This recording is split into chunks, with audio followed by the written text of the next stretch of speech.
என்ன அவர் வெளிப்படுத்தினார்? அப்போஸ்தலர் நடபடிகள் 7ஆம் அதிகாரம் 2ஆம் வசனத்திலே அங்கு ஒரு மகிமையான காரியத்தை ஸ்தேவான் வெளிப்படுத்துகிறார். அப்போஸ்தலர் நடபடிகள் 7ஆம் அதிகாரம் 2ஆம் வசனத்துல நான் பார்க்க முடியும். சகோதரரே,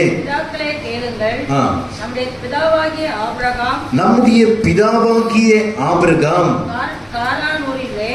குடியிருக்கிறதற்கு முன்னமே மெசொப்பொத்தாமியா நாட்டிலே இருக்கும்போது மகிமையின் தேவன் அவனுக்கு தரிசனமாகி, மகிமையின் தேவன், அங்கு இந்த மகிமையின் தேவன் என்று சொல்லி ஸ்தேவான் அங்கு சொல்லுகிறதை நாம் பார்க்கிறோம்.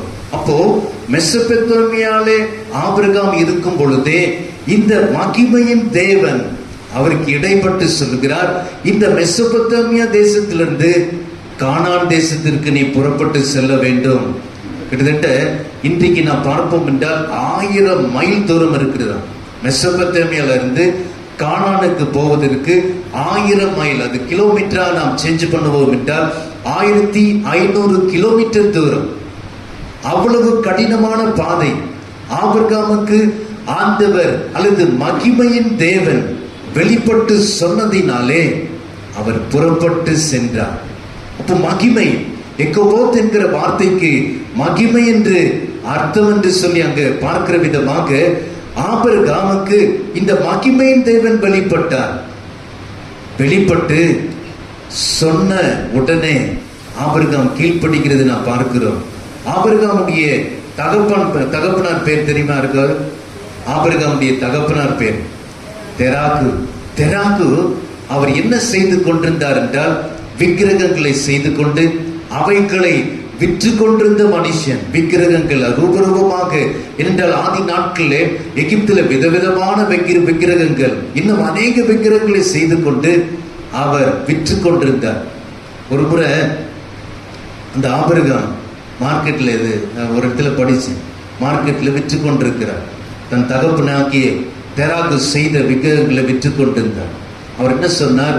விக்கிரகங்கள் வந்து யாருமே வாங்கல. அடுத்த நாள் கடவுள்கள் என்று சொன்ன உடனே ஏகப்பட்ட சேல்ஸ், எல்லாருமே வாங்கிட்டாங்க.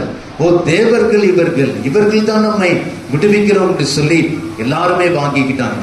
அப்போ அந்த விதமாக விக்கிரகங்கள் வழியில வந்த அந்த தெராகுடைய மகனாகிய ஆபிரகாமுக்கு மகிமையின் தேவன் வெளிப்பட்டு சொன்ன உடனே எல்லாவற்றையும் விட்டு செல்கிறார். ஓ எப்படி நம்ம போகிறோம்? 1500 கிலோமீட்டர் தூரம் எப்படி நாம் கடக்க போகிறோம்? அதை குறித்து அவருக்கு கவலை இல்லை.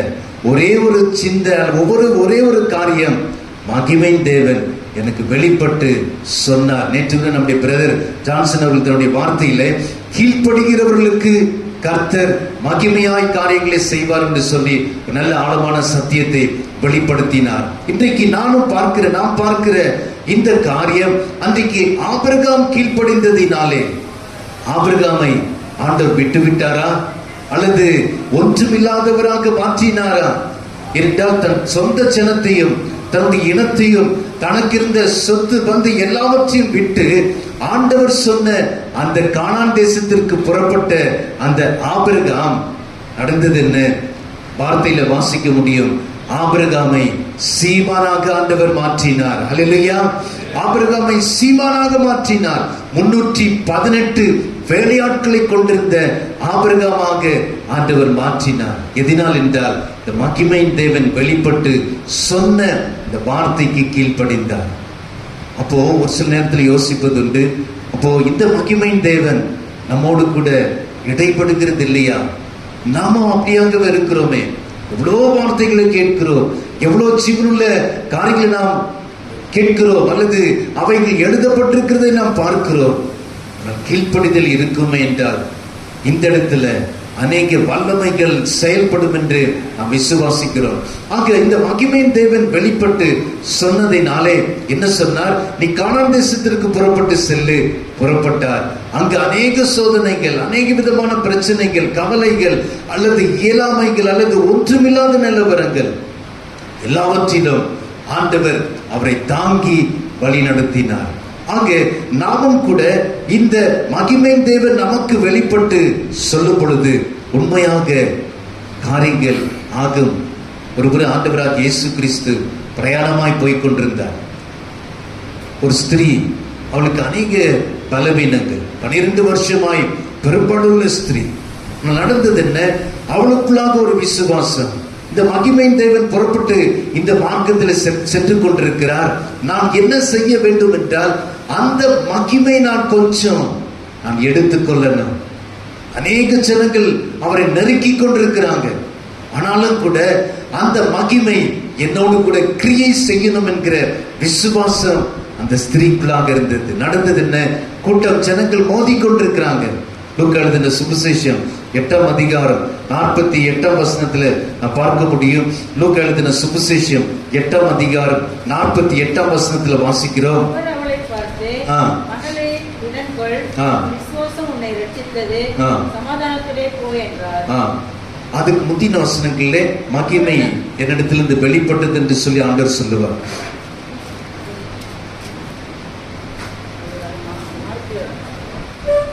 பர்லிங்களால என்னிடத்திலிருந்து மகிமை புறப்பட்டது என்று சொல்லி ஆண்டவர் சொல்லுகிறதை நான் பார்க்க முடியும்.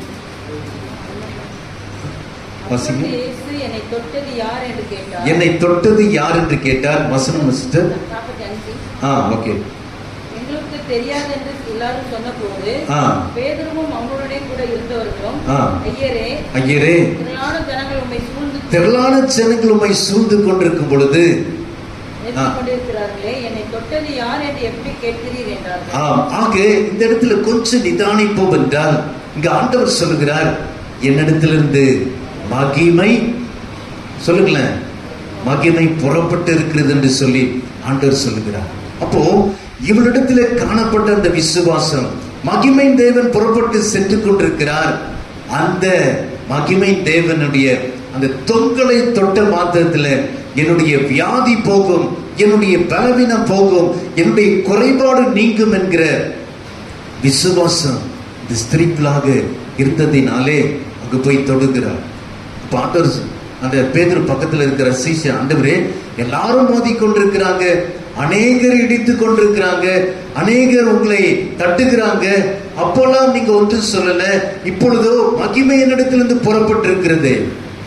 ஒருவேளை அநேகர் ஆலயத்திற்கு போகலாம், அநேகர் விதவிதமான காரியங்களை செய்யலாம், ஆனால் யாருக்கு இந்த மகிமை தேவன் கிரியை செய்கிறார் என்றால், விசுவாசத்தோடு கூட, ஆண்டவரே, என் வியாதி போகணும் சுவாமி, என்னுடைய குறைபாடு நீங்கணும், எனக்கு வேண்டிய ஞானத்தை எனக்கு நான் பெற்றுக்கொள்ளணும், என் எதிர்காலத்தை குறித்ததான காரியங்கள் நான் எப்படியாவது சந்திக்கப்படணும் என்கிற விசுவாசத்தோடு யார் அவருடைய கேட்கிறாங்களோ அந்த மகிமையின் தேவன் அவர்களுக்கு வெளிப்பட்டு காரியங்களை வாய்க்க செய்கிறார்.